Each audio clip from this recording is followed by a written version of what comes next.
Ok, vou recomeçar aqui, queridos, porque teve um probleminha técnico aqui. Nós vamos ler Filipenses, capítulo 1, versos 21 a 26. Ok?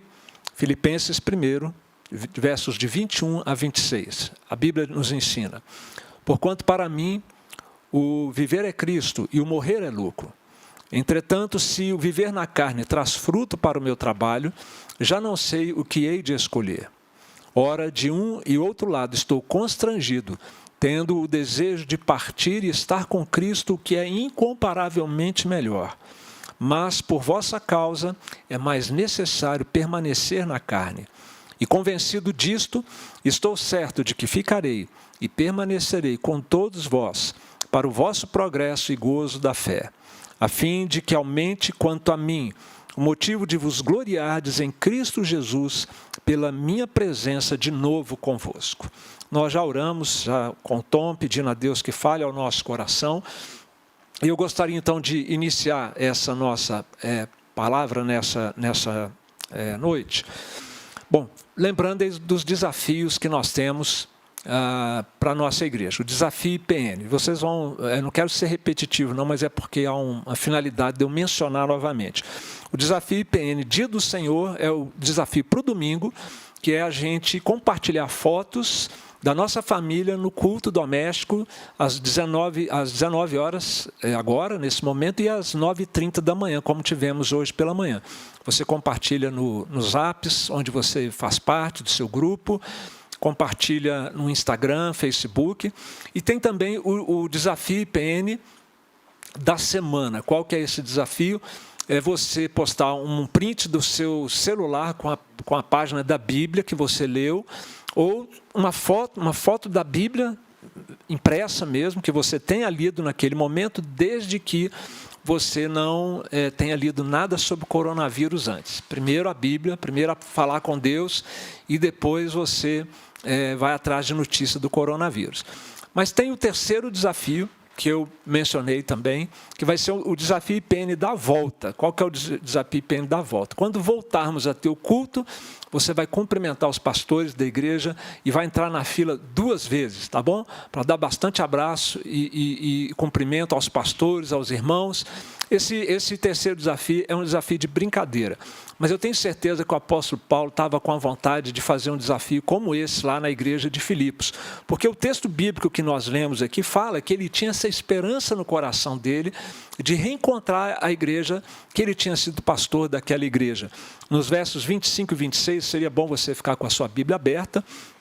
Nós vemos Paulo falando desse seu desejo de estar conosco com a igreja. E convencido disso, estou certo de que ficarei e permanecerei com todos vós para o vosso progresso e gozo da fé, a fim de que aumente quanto a mim o motivo de vos gloriardes em Cristo Jesus pela minha presença de novo convosco. Sabe por que ele disse isso? Porque ele estava preso. E ele queria muito estar com a igreja, queria poder dar abraço no povo de Deus. Eles tinham o costume, na época de Paulo, de darem um beijo santo, um ósculo santo, como está na palavra de Deus. Não é? Costume oriental daquela época, e que na igreja eles preservavam isso e faziam com muita santidade. Né? Então, Paulo tinha vontade de estar com eles, de ter comunhão com eles. E esse é um ponto de contato, né, que nós temos, então, da nossa igreja, da sua liderança e toda a membresia. Uma hora vai poder, tá? Mas existem outros pontos de contato muito interessantes nesse texto, muito apropriados, que eu gostaria de lembrar e trazer ao conhecimento aqui dos irmãos. Vamos ver, então, quais são os pontos de contato da nossa igreja, da nossa cidade, com esse momento que nós estamos vivendo. Bom, em primeiro lugar, o apóstolo Paulo estava preso, como eu mencionei, por causa do evangelho. Não tinha feito nada errado, pelo contrário, fazendo só coisa boa, e foi preso a si mesmo. Aliás, foi preso por causa disso. E ele, como nós, ele sabia muito bem o que é você estar restrito, confinado, sem poder ir na rua, sem poder ver os amigos, os familiares, os irmãos em Cristo. Esse é um ponto de contato que nós temos com o apóstolo Paulo. A rotina dele tinha sido totalmente virada de perna para o ar, né, por causa dessa prisão. Um outro ponto de contato é que a igreja de Filipos e o apóstolo Paulo tinham um relacionamento muito especial. Paulo tinha sido pastor de várias igrejas e ele considerava essa igreja uma igreja muito amada. A igreja de Filipos era uma igreja muito amada. Veja se não é esse mais um ponto de contato. É ou não é assim? A IPN, a Igreja Presbiteriana Nacional, é uma igreja muito amada de todos nós, não é verdade? Nós nos amamos, nós gostamos de estar juntos, estamos sentindo falta desse convívio. Paulo, nessa questão do convívio de Paulo, a história bíblica relata que Paulo esteve em Filipos na sua segunda viagem missionária, ali em Atos 16, mostra quando ele foi até Filipos, evangelizou Lídia, o carcereiro, lembram lá daquele versículo? Crê no Senhor Jesus, será salvo, tu e tua casa. Foi ali, nessa segunda viagem, o primeiro contato de Paulo com a igreja de Filipos, e depois na terceira viagem, na ida e na volta, ele passou rapidamente ali por Filipos. Tá? E apenas para registro, ele que queria tanto reencontrar essa igreja, ele está aqui nesse momento da carta dizendo que isso era um anseio. Uma boa notícia é que ele realizou esse anseio, ele foi solto nesse primeiro momento aqui e pôde visitar de novo e rever os irmãos nesse quarto encontro dele com a igreja. Mas nós temos aqui um outro ponto de contato, é esse aqui que me chama mais atenção, que eu creio que vai mexer mais com a gente. O apóstolo Paulo tinha uma sombra de morte pairando sobre ele. Ele estava preso, maltratado, e ele a qualquer momento poderia ser sentenciado e executado pelo imperador romano. Então ele estava numa situação que ele não controlava, que ele não sabia o que fazer, não tinha o que fazer, e que ele poderia, inclusive, por causa daquela situação, vir perder a sua vida. Não é isso que a pandemia do coronavírus está fazendo com todos nós, no mundo todo? Paira sobre o mundo todo uma sentença de morte. Alguns serão ceifados por essa enfermidade, outros não, mas nós não sabemos quem será. Quais serão essas pessoas, né? Nós não sabemos se nós vamos escapar ou não de sermos suas vítimas do coronavírus. Então, aqui há uma questão existencial que nos une ao momento em que o apóstolo Paulo estava vivendo ali. Né? No coração de Paulo, ele devia estar pensando assim, e se eu for sentenciado à morte? E se a morte chegar para mim, se a minha hora tiver chegado, como é que eu lido com isso? Você tem pensado assim também? Já parou para pensar? O objetivo nosso aqui não é causar nenhuma ansiedade ou desespero, mas, pelo contrário, trazer a partir da palavra de Deus uma reflexão franca sobre a morte, aprender com o apóstolo Paulo, que tinha sobre ele a mesma situação que nós, aliás, muito mais grave a dele, e ele, mesmo assim, ele soube lidar com isso de uma maneira que nós precisamos aprender com o apóstolo Paulo. Eu não posso deixar de perguntar, então, como é que você se sente com essa sombra pairando sobre o nosso mundo? Coisa pessoal, coisa do seu coração aí.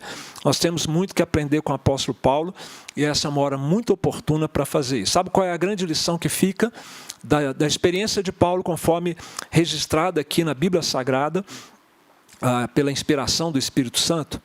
É que você e eu precisamos, talvez, se ainda não fazemos isso, encarar a morte de uma maneira diferente e mudar a nossa vida. É isso que eu gostaria de trazer ao coração de todos vocês que estão nos ouvindo. Quantas pessoas nós temos aí, Flávio, até agora, nesse momento? 430 famílias, lugares onde a palavra de Deus está ouvindo. Essa é a mensagem para essa noite. Encare a morte de um jeito diferente e mude a sua vida. Ok? Encarando a morte de um jeito diferente. O apóstolo Paulo, ele fala da morte de uma maneira assim, estranha, até inusitada a maneira como ele aborda a questão da morte. Olha só o verso 21. Porquanto, para mim, o morrer é lucro. E no verso 23, estou constrangido, tendo o desejo de partir. A palavra partir aqui, ela tem uma ideia muito forte. É como se fosse desmontar a barraca, soltar as cordas da embarcação, numa alusão assim que Paulo está falando assim, eu tenho vontade de deixar minha alma se desconectar do meu corpo e ir embora. Eu gostaria de fazer isso, de morrer, de partir, porque isso é incomparavelmente melhor do que estar vivo. Não é um jeito esquisito esse de Paulo, poeticamente bonito, mas ele estava sendo sincero, ele estava falando de uma coisa que realmente ele queria, que ele desejava, não era retórica poética, era algo que estava no coração dele, ele preferia morrer, e não seria uma morte tranquila, de velhice assim, né? Todo mundo quer morrer tendo vivido bastante e dormindo de preferência, né? Pois não, ele sabia que se ele fosse morrer ali, essa morte que ele desejava seria de modo traumático, ele seria torturado e morto de uma forma cruel, como de fato no final da vida dele ele veio a ser. Dizem que ele foi decapitado. Então ele tinha esse desejo. E apesar dessa possibilidade tão traumática e dolorosa, ele dizia que era imensamente melhor morrer, ainda que nessas circunstâncias, do que continuar vivo. Vamos falar um pouquinho sobre a morte, então. A morte é literalmente um assunto lúgubre, né? Um assunto fúnebre. Então, por favor, não desconecte, porque eu estou falando de morte em época de pandemia. Tá? Você pode estar achando que o assunto é pesado, que não convém, mas convém muito, é necessário. Vamos ser francos, vamos ser honestos, vamos tratar desse assunto, vamos lidar com isso de forma a estarmos preparados para quando ela chegar, e vai chegar para mim e para você um dia, a gente ter a mesma atitude e o mesmo sentimento do apóstolo Paulo. Tá? E quando a gente faz isso de uma maneira esclarecida, né, com base na palavra de Deus, isso não traz peso, isso traz libertação. A verdade, ela liberta e ela abençoa. Para falar da morte, você pode escolher dois canais. Né? Você pode falar no canal, vamos chamar assim, de um canal racionalista, uma cosmovisão racionalista. É como se você pegasse um óculos extremamente racionalista, exclui tudo que tem a ver com sobrenatural e com a fé, e vamos tratar desse assunto apenas com aquilo que a razão explicar. Tá? O que a razão nos ensina sobre a morte? A razão, assim, desse jeito. Tá? Por isso que eu estou colocando esse sufixo aí, ismo, né? Racionalismo. É você usar a razão de uma forma radical. Numa visão racionalista, a morte ela é inevitável. Nós estamos sujeitos às forças da natureza, somente a isso, forças entrópicas, que fazem com que a gente, depois que nasce, vai envelhecendo, vai adoecendo e vai morrendo. E uma hora a gente morre e não tem escapatória para isso acontecer. Quero te fazer uma pergunta em época de coronavírus. Você consegue viver com uma ideia dessa? Você consegue se sentir satisfeito aí dentro do seu coração com essa ideia de que é só isso? Sua mente se satisfaz com essa visão naturalista, com essa cosmovisão que exclui qualquer outro elemento da equação e da análise dessa situação? Seu coração se satisfaz com isso? Uma visão como essa, gente, só pode levar, não tem jeito, se a pessoa for coerente, ao medo, à desesperança. Então nós não vamos usar essa chave, esse canal, nem esse óculos. Nós vamos usar um óculos que eu vou chamar de racional sobrenaturalista. Tá? Porque ele não exclui a razão, mas a razão entra esclarecida, ela entra para esclarecer a fé que faz parte dessa cosmovisão. E o que a cosmovisão racional sobrenaturalista nos ensina? Paulo está dizendo, para mim o morrer é lucro. Ele está falando de morte. Pois bem, a morte nessa visão, ela era evitável. Não era para existir. Não era para acontecer. Nós fomos criados por Deus não para morrer.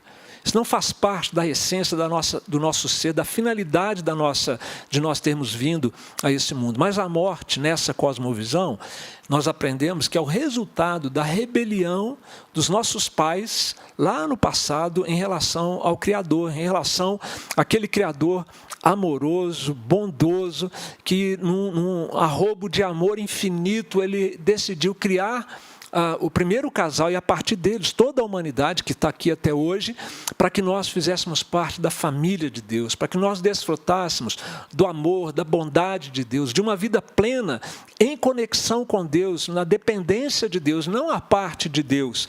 E os nossos pais se rebelaram contra o Criador. O Criador que deveria ser amado, deveria ser reconhecido pela sua generosidade, pelo seu carinho e amor com a sua criação, ele foi desprezado, ele foi desobedecido, e eles se rebelaram contra os nossos pais. O problema, então, gente, da humanidade toda, desde então até hoje, é a rebelião do coração contra o Criador. Posso te fazer uma pergunta?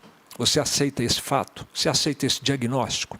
Que o problema da humanidade, seja ele qual for, Que tipo for o problema, guerra, violência, falta de amor às pessoas, epidemias, catástrofes, tudo isso resulta da rebelião da humanidade, começando pelos nossos pais, diante do Criador. Você aceita esse diagnóstico, esse fato? Porque se você não aceita, você acabou de comprovar que ele existe. Se você aceita, já é algo equacionado aí dentro do seu coração. Mas se você não aceita, você de fato está mostrando que essa rebelião existe.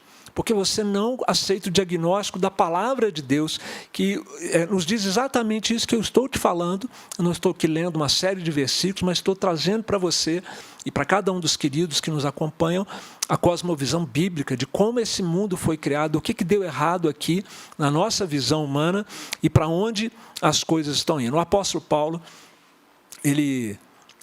quando ele diz que para ele o morrer é lucro, ele sabia do que ele estava falando, ele sabia o que era a morte dentro dessa visão que eu estou compartilhando com vocês. Em Romanos 5,12, Paulo diz assim, portanto, numa outra carta do apóstolo, escrita para a igreja de Roma, lá na Itália, né, que hoje está com esse nível estratosférico aí de epidemia. Paulo disse assim, portanto, assim como por um só homem entrou o pecado no mundo, ele está se referindo a Adão, e pelo pecado a morte de Adão e Eva, assim também a morte passou a todos os homens, porque todos pecaram.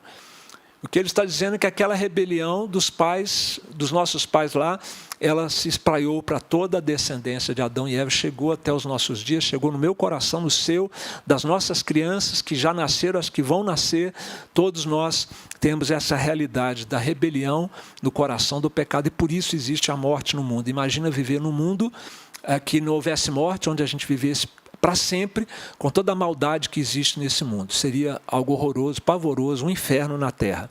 E Paulo diz em outro lugar na carta aos Romanos que o salário do pecado é a morte, é a consequência inevitável do pecado, merecida é a morte. Enfim, queridos, não era para ser assim, essa não era a finalidade da nossa existência.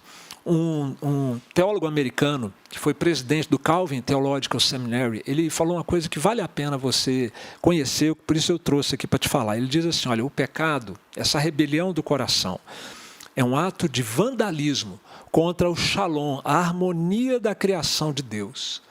Nós queimamos o nosso próprio ninho. Uau! O pecado, a rebelião contra Deus, é como se fosse a gente estivesse ateando fogo em nós mesmos, no nosso próprio ninho. Aquilo que Deus tinha feito para ser harmônico, aconchegante, se tornou essa confusão toda que nós estamos vendo no nosso mundo. Por isso existe o caos, por isso existe a morte, as doenças, e a morte, portanto, se torna para nós uma expectativa pavorosa, assustadora. O autor de Hebreus, um livro da Bíblia, capítulo 2,15, fala do pavor da morte que está sobre a humanidade, que está sobre as pessoas. João Calvino, quando ele refletia sobre essa questão do medo da morte, ele fez uma referência aos cristãos nominais. Os cristãos nominais, quando ouvem sobre a morte, veem a morte e ficam alarmados, apavorados, horrorizados, desfalecidos de medo, como se nunca tivessem ouvido falar de Jesus Cristo. São cristãos, mas são nominais, isso não é uma coisa real, não é uma experiência da sua vida, e por isso tanto medo da morte. Agora, como explicar então que o apóstolo Paulo, sabendo disso tudo, que a morte é uma maldição divina por causa da rebelião do coração do pecador, que a morte é uma experiência traumática, antinatural, nós não fomos feitos para morrer, como é que ele faz aqui, parece que uma exaltação da morte? Onde é que ele encontrou meios, subsídios para ter uma visão tão positiva a respeito dessa experiência que é tão traumática para nós? Paulo, ele não está, queridos, exaltando a morte, não está fazendo apologia da morte ou do suicídio, muito menos, né? Mas é que ele sabia das coisas. E porque ele sabia das coisas, talvez como ninguém, é que ele tinha essa ânsia sincera, não retórica, não apenas demagógica, não demagógica, mas um desejo sincero de morrer e de estar na presença de Deus. Eu quero então compartilhar com você o que Paulo sabia, que fazia com que ele tivesse uma expectativa prazerosa de morrer e sair dessa nossa existência aqui. O que Paulo sabia? Que nós também precisamos saber. Imagine o seguinte, que você fosse ao céu. Você sabe essas experiências que o pessoal fala aí de quase morte ou de morte, que dizem, né, que a pessoa morre, vê uma luz, vai num lugar assim, assado e volta para contar. Tem até filme de uma menininha que um dia passou por essa experiência, né? O que você sentiria? Você sentiria vontade de continuar vivendo aqui ou sentiria uma vontade imensa, um desejo imenso de voltar? Essa resposta depende, sabia? Se você não é uma nova criatura, se você não tem uma experiência com Cristo, eu te garanto que você não gostaria de ir para o céu. Sabe por quê? Foi até um bispo inglês de Liverpool, do século XIX, que disse que a chance de alguém gostar do céu, não sendo uma nova criatura, é igual a de um peixe gostar de terra seca. Você vai se sentir fora de lugar. Agora, se você realmente é uma nova criatura, se você tem aprendido a andar com Cristo, a amar a Cristo, provavelmente você teria exatamente esse sentimento. Por que eu voltei? Por que eu não continuei lá naquele lugar tão maravilhoso e tão extraordinário? E o apóstolo Paulo, essa é uma das coisas que Paulo sabia. Ele conheceu o céu. Sabia? Paulo esteve no céu. É interessante que Paulo, que tinha sido perseguidor da igreja, ele teve um encontro com Cristo no caminho para Damasco. Ele estava indo exatamente, ele já havia matado várias pessoas, ia matar mais algumas pelo fato de serem cristãs, discípulos de Jesus Cristo. E no meio do caminho ele teve um encontro que transformou a vida dele. Ele, que era um religioso fundamentalista, perseguidor do cristianismo, passou a ser o maior promotor do cristianismo, se tornou um discípulo de Cristo, regenerado lá dentro do seu coração, mau, hostil, violento. Ele passa a ser agora uma pessoa amorosa, que se dedica a servir a humanidade com a causa do cristianismo. Mas só que ele era um perseguidor e agora ele virou um perseguido. E numa dessas vezes em que ele foi perseguido, ele foi apedrejado, dado como morto, deixado lá fora da cidade como morto. Muitos acham que foi, e aqui é uma questão de achismo mesmo, de possibilidade, que foi nesse momento da sua quase morte, porque depois que ele foi dado como morto, ele se levantou dali, que ele teve uma experiência sobrenatural, transcendental. E essa experiência ele conta, a experiência foi fato. Se foi nesta hora do apedrejamento dele, é que cabe aí alguma conjectura, né? E ele diz em 2 Coríntios 12, uma outra igreja para onde ele escreveu a sua carta, é o seguinte: eu conheço um homem, ele usa aqui de uma modéstia, né? Ele não diz assim, eu, Paulo, ele fala assim, eu conheço um homem em Cristo que há 14 anos foi arrebatado até o terceiro céu, o céu onde estão ali os passarinhos voando, o céu lá dos astros, né? E o terceiro céu, o céu de Deus, onde Deus está. E este homem foi arrebatado ao paraíso e ouviu palavras inefáveis, indizíveis, impronunciáveis. Ele voltou sem poder dizer o que ele ouviu, as quais não é lícito ao homem referir. Revelação, fato bíblico. Paulo foi ao céu, foi ao paraíso, foi na presença de Deus. Agora você quer achar que ele, depois de ter ido lá, teria apego a continuar vivendo aqui nesse mundo? Pois essa era uma coisa que Paulo sabia e que o fazia desejar encerrar a sua vida aqui pela morte ou pela vinda de Cristo e estar nesse lugar que ele um dia conheceu. Mas uma outra coisa que Paulo também conheceu, na verdade é uma coisa, muito mais do que isso, é uma pessoa que Paulo conheceu, foi a Jesus. E Paulo não conheceu Jesus durante seu ministério e a sua crucificação. Paulo conheceu depois, anos depois da ressurreição de Jesus Cristo. E ele diz isso, como eu mencionei, no relato ali que ele faz no livro de Atos, do encontro que ele teve com Cristo a caminho de Damasco. Era dia e uma luz brilhou mais do que o sol, segundo o relato lá em Atos capítulo 9, e ele ouviu uma voz perguntando, quem é você? Ele ouviu uma voz dizendo, Saulo, Saulo, por que me persegues? E Saulo então perguntou, era o nome antigo de Paulo, né? Quem és tu, Senhor? E ele falou, eu sou Jesus a quem tu persegues. Essa experiência foi tão forte para Paulo, que ele vai relatá-la mais duas vezes, em Atos capítulo 22 e em Atos capítulo 26. E ele vai dizer lá, numa dessas vezes, ele acrescenta alguns detalhes. Jesus disse, eu sou Jesus, o Nazareno, a quem tu persegues. E Jesus falou com ele em língua hebraica. né? Por isso tem gente que fala que a língua dos anjos é o hebreu, né? O hebraico, né? Mas também não tem como a gente saber. Pois então, Jesus teve um encontro com Paulo, e Paulo teve um encontro com Cristo que transformou a sua vida, e não fora o suficiente. Depois Jesus apareceu ressuscitado a Paulo para ensinar para ele o evangelho que está aqui nesse livro que nós estamos estudando.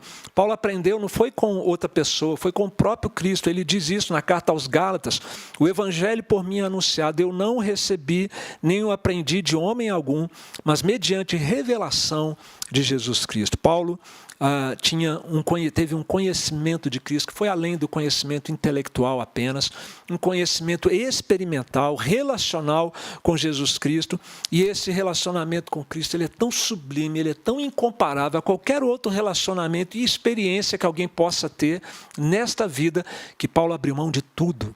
Abriu mão da sua posição no judaísmo, dos seus títulos, do seu prestígio, abriu mão da sua família, da sua etnia, o que fosse. Ele falou: por Cristo eu abro mão de tudo e considero tudo mais que o mundo considera valioso, eu considero como lixo, comparado com aquilo que eu tenho nesse relacionamento com Cristo.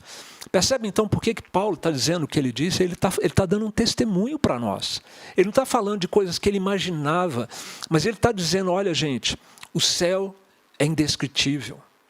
Jesus é maravilhoso, não tem nada nesse mundo, ninguém que possa ser mais amável do que a Cristo, nenhuma vida que possa ser melhor do que a vida no céu. Eu quero voltar para lá. E eu quero ir numa outra, por tudo que ele conhecia, num outro estágio, né? Que ele vai dizer agora, uma outra coisa que ele sabia e que eu quero também trazer aqui para vocês, tá? É que ele sabia que a morte não é o fim. Isso Paulo ensinou abundantemente. Ele ensinou que a morte não é o fim. Contam que Moody, um grande pregador, um grande evangelista do século XVIII, uma vez disse o seguinte: olha, vocês um dia vão ler nos jornais sobre a morte de Dwight Lyman Moody, que ele morreu. Não acreditem em nenhuma palavra, porque nesse momento eu vou estar mais vivo do que nunca. Esse é o conceito cristão que estava no coração de Moody, e era isso que o apóstolo Paulo ensinava, que a morte não é o fim. Na carta aos Coríntios, Paulo diz que, capítulo 15, versículo 21, visto que a morte veio por um só homem, também a ressurreição dos mortos veio por meio de um só homem, Jesus Cristo. Foi o primeiro a ressuscitar, e porque ele ressuscitou, ele garantiu que com a sua ressurreição, que aqueles que são dele também ressuscitarão na sua volta, e ressuscitarão para estarem com Cristo por toda a eternidade. Então Paulo, ele tinha essa visão da morte não como um fim trágico, intransponível, mas como um portão de entrada, primeiramente para o céu, o paraíso, e num segundo momento, na volta de Cristo, a expectativa da ressurreição, quando não apenas estaremos a nossa alma viva, isso, a alma nunca morre, mas o nosso próprio corpo será ressuscitado e agregado à nossa alma, porque nós somos um ser integral, corpo e alma. Na morte, os dois se separam. Como Paulo disse, eu vou dar corda à minha alma e deixá-la embora. Mas na ressurreição, os dois se reúnem novamente. E o texto bíblico que eu mencionei de Coríntios diz que, finalmente, então, o reino será de Cristo sobre toda a humanidade. Os inimigos de Cristo serão subjugados. É interessante que às vezes a gente tem uma visão de Deus como aquele bonachão, né, que passa a mão na cabeça de todo mundo. Deus é um Deus de amor, mas é um Deus justo. E aqueles que persistirem na rebelião contra Deus, como inimigos de Deus, no momento oportuno, serão julgados por esse Deus. E serão afastados desse Deus eternamente. Mas aqueles que são de Cristo, aqueles que têm uma aliança com Cristo, e estarão com Cristo eternamente. Foi para isso que Jesus veio a esse mundo. Ele veio para destruir a morte. A Bíblia diz que o último inimigo a ser vencido é a morte. Paulo sabia tudo isso, ele ensinava essas coisas. E por isso a sua visão sobre a morte era tão especial e nos encoraja tanto nesse momento que nós estamos vivendo. Ele veio então para vencer a morte e ele veio então para nos permitir estar com ele por toda a eternidade. Você entendeu agora então? Por que para Paulo a morte, ele preferia a morte desagradável, que ele estava ali na iminência de receber, mas que ele havia como vantajosa, ainda que em circunstâncias tão adversas. Paulo tinha essa visão, porque ele conheceu o céu, a vida ali é perfeita. Paulo tinha essa visão porque ele conheceu a Jesus depois da sua ressurreição, e nada nesse mundo consegue ser melhor do que Jesus, nada vale mais a pena do que sermos amigos e termos com ele um relacionamento. E ele aprendeu sobre a ressurreição, que os que são de Cristo vão ressuscitar para sempre, vão estar na presença de Deus. Sabe como que a gente pode se apropriar destes ensinos? Aqui eu faço uma outra pergunta para você. Estes ensinos fazem diferença na sua visão sobre a morte, como fizeram o apóstolo Paulo? Porque nós temos um problema que é crônico, que acaba atingindo todos nós. A nossa confissão e a nossa convicção nem sempre andam juntas. A gente confessa uma coisa, mas lá no coração a nossa convicção é outra. A gente diz que sabe essas coisas, quem sabe que eu estou mencionando aqui, a gente diz que crê nessas coisas, é confissão. Mas nossas convicções lá do coração fazem com que as nossas reações sejam outras. As nossas reações traem as nossas convicções. Porque num momento como este, de pandemia, de sombra de morte sobre o nosso mundo, muitas vezes o que nós sentimos é medo, ansiedade, pânico. É porque, de fato, as nossas convicções não são essas. Nós estamos apegados a esse mundo, e o que essa mensagem vem desafiar você é que você lide com a morte de um jeito diferente, encare a morte de um jeito diferente, creia na palavra de Deus. Nenhum lugar é melhor do que o céu, nenhuma pessoa é mais amável do que Cristo, nenhuma esperança se compara à da volta de Cristo, da ressurreição para a vida eterna. Agora, para terminar, isso tem que impactar a nossa vida, de alguma maneira. Essas verdades, e daí vem, encare a morte de um jeito diferente e mude a sua vida. O apóstolo Paulo, como eu disse, a vida dele mudou. Ele teve um encontro com Cristo. Ele achava que Cristo era dispensável, mais do que isso, que Cristo era abominável. Ele queria acabar com o cristianismo e a causa de Cristo. Mas ele teve um encontro com Cristo, ele entendeu que Cristo não era quem ele imaginava, um mero profeta enlouquecido, mas ele era o próprio Filho de Deus, o Filho eterno de Deus, que veio a esse mundo em missão para nos resgatar e nos reconciliar com o Pai. Quando ele entendeu a dimensão do amor de Deus, ele abriu seu coração ao amor de Deus e teve seu coração, sua natureza transformada. E a partir daí, ele adotou um estilo de vida, que eu estou falando aqui, que precisa ser o meu e o seu. Mudar a nossa vida, como mudou a vida dele. Ele diz, para mim o viver é Cristo. Se o morrer é lucro, o viver é Cristo. E ele entendeu então que Deus tinha um chamado para a vida dele.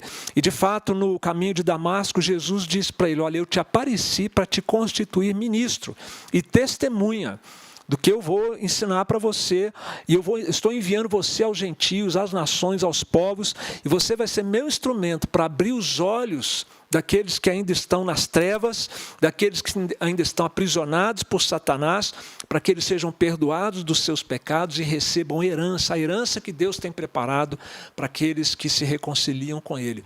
Deus escolheu e Jesus chamou, o Filho de Deus chamou a Paulo para cumprir esta missão. E Paulo, diante de um dos reis mais poderosos da época, ele disse, Rei Agripa, eu não fui desobediente a essa visão celestial.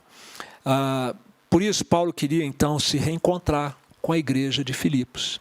Por isso ele queria promover lá o desafio Igreja Filipenses, que seria o desafio da volta, do reencontro, onde muitos ósculos santos poderiam ser dados ali entre os crentes daquela época.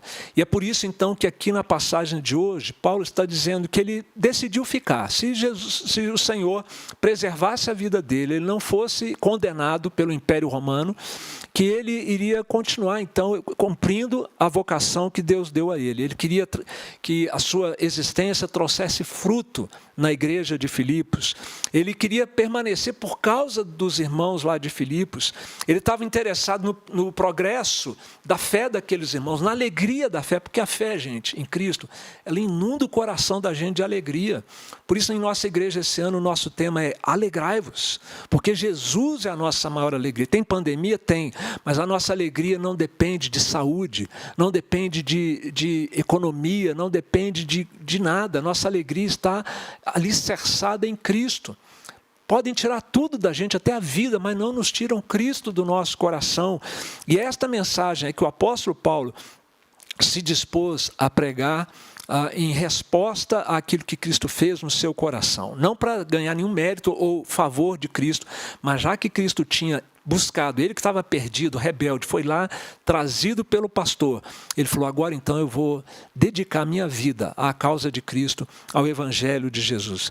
Em outras palavras, Paulo está dizendo uma coisa que nesse momento de quarentena a gente precisa refletir.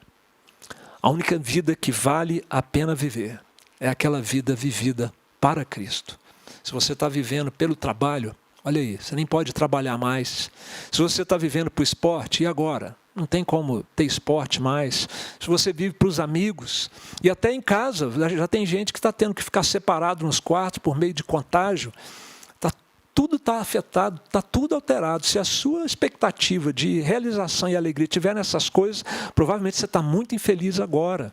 Mas se a sua alegria está em Cristo, ela permanece apesar de todo esse quadro. E nós somos chamados, então, para fazer como o apóstolo Paulo, mudar de vida. Paulo, que tinha suas intenções próprias, seus planos próprios, seus projetos pessoais, ele falou, agora eu vivo para Cristo. Porque esta é a vida que vale a pena a ser vivida. E como é que ele entendeu o que era viver para Cristo? Viver para Cristo é você não viver para o seu próprio reinozinho particular, mas é você ter um coração cheio de amor a Deus em primeiro lugar, ao próximo, e você compartilhar dessa mensagem de salvação, de esperança, de restauração do mundo, que é o Evangelho de Jesus Cristo, para que as pessoas deixem de ser perdidos, como Paulo estava, e se tornem achados como ele foi, como eu fui. E provavelmente muitos dos que estão me vendo e ouvindo aqui foram também, e é você se dispor a ser bênção na vida das pessoas. Essa é uma hora de você se importar com as pessoas à sua volta, é uma hora de você compartilhar deste Evangelho, é uma hora de você também ser útil aos seus irmãos na fé, como Paulo, olha, ele falou assim, eu abro mão de voltar para esse lugar maravilhoso que é a presença de Deus, para ser útil e bênção na sua vida. Nós temos que aprender muita coisa ainda, né, gente?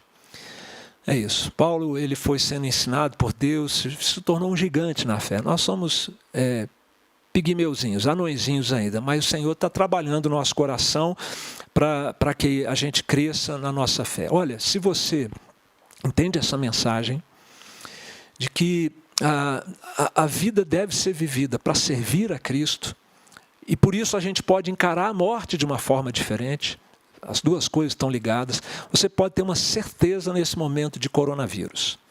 E eu vou citar aqui um Agostinho, que foi mencionado pelo nosso erudito, pastor Marcos Alexandre, num dos seus sermões anteriores. Sabe o que Agostinho falou? Seremos imortais até cumprirmos a nossa missão.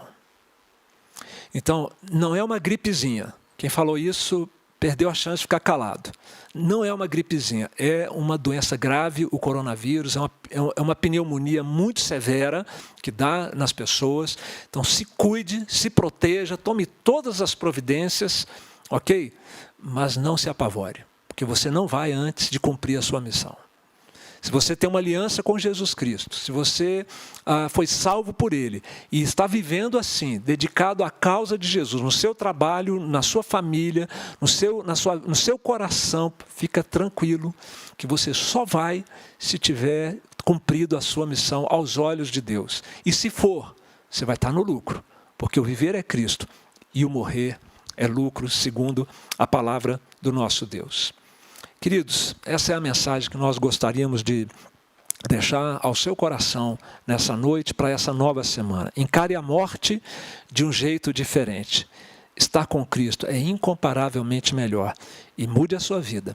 Não há outra vida que vale a pena viver a não ser a vida, uma vida de serviço, uma vida em prol da causa do Senhor Jesus Cristo.